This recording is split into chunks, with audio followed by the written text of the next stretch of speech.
এটা বাংলাদেশের কোনো একটা মধ্যবিত্ত পরিবারের একটি ছেলে ও একটি মেয়ের নীরব প্রেমের গল্প। মেয়েটার পরিবার চিরাচরিত নিয়মে ছেলেটাকে গ্রহণ করতে অস্বীকৃতি জানায়। নর্মালি মেয়ের পরিবার মেয়েকে বোঝানোর চেষ্টা করে যে ছেলের খুব একটা ব্রাইট ফিউচার নেই, তার সাথে সম্পর্ক রাখা নিতান্তই বোকামি ছাড়া আর কিছুই না। পরিবারের চাপে পড়ে ছেলেটাকে একদিন মেয়েটা বলে, আমার প্রতি ভালোবাসা তোমার কতটা গভীর, তুমি কিছু একটা অন্তত করো, তাছাড়া আমাদের এই সম্পর্ক কেউ মেনে নিবে না। ছেলেটা কোনো উত্তর খুঁজে পায় না, সে চুপ করে থাকে আর মেয়েটা রাগ হয়ে সেখান থেকে চলে যায়। তারপরেও সেই স্বপ্নবিলাসী ছেলেটা তাদের ফিউচার নিয়ে স্বপ্ন দেখে, কিছুটা অঞ্জন দত্তের গানের মতো। কালো জংকালো এই মিথ্যে কথার শহরে তোমার আমার লাল নীল সংসার। ছেলেটা একদিন হায়ার স্টাডির জন্য বিদেশে যাওয়ার সিদ্ধান্ত নেয়। যাওয়ার আগ মুহূর্তে ছেলেটা মেয়েটাকে বলে, আমি হয়তো কথায় খুব বেশি পারদর্শী না, কিন্তু আমি তোমাকে অনেক ভালোবাসি।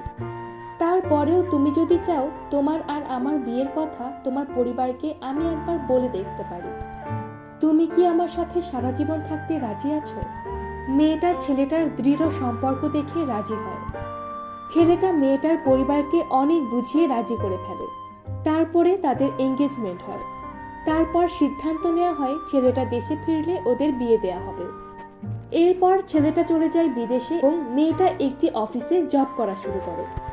এদিকে ছেলেটা দেশের বাইরে তার রিসার্চ ওয়ার্ক নিয়ে প্রচুর ব্যস্ত।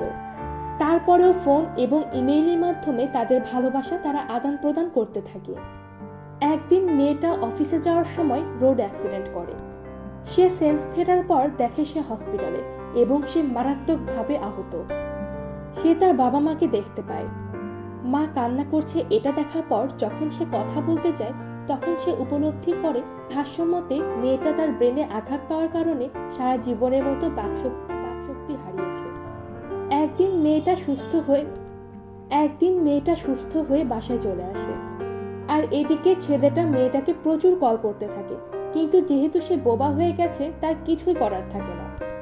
মেয়েটা একদিন হুট করেই সিদ্ধান্ত নিয়ে ফেলে, তার এই কথোপকথনহীন জীবনে ছেলেটাকে আর জড়াতে চায় না। ফলস্বরূপ সে একটা মিথ্যে চিঠিতে লেখে সে আর ছেলেটার জন্য অপেক্ষা করতে পারবে না।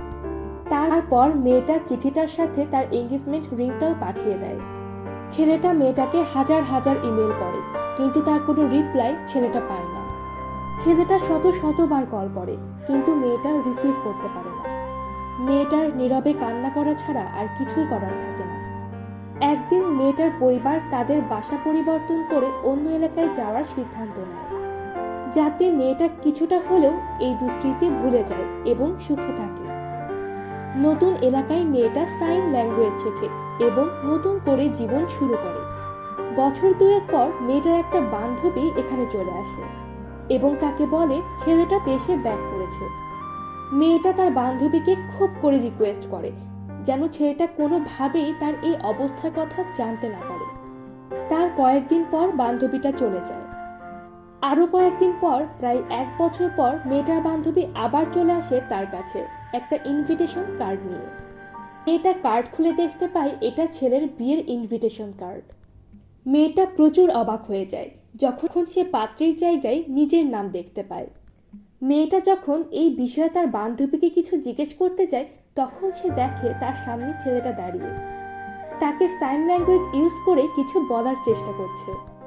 I have spent time to learn sign language just to let you know that I haven't forgotten our promise. Let me have the chance to be your voice. I love you. এই বলে ছেলেটা মেয়েটাকে আবার engagement রিংটা পরিয়ে দেয়। কয়েক বছর পর মেয়েটা আবার হেসে ওঠে। এ যেন এক নীরব ভালোবাসার নীরব হাসি।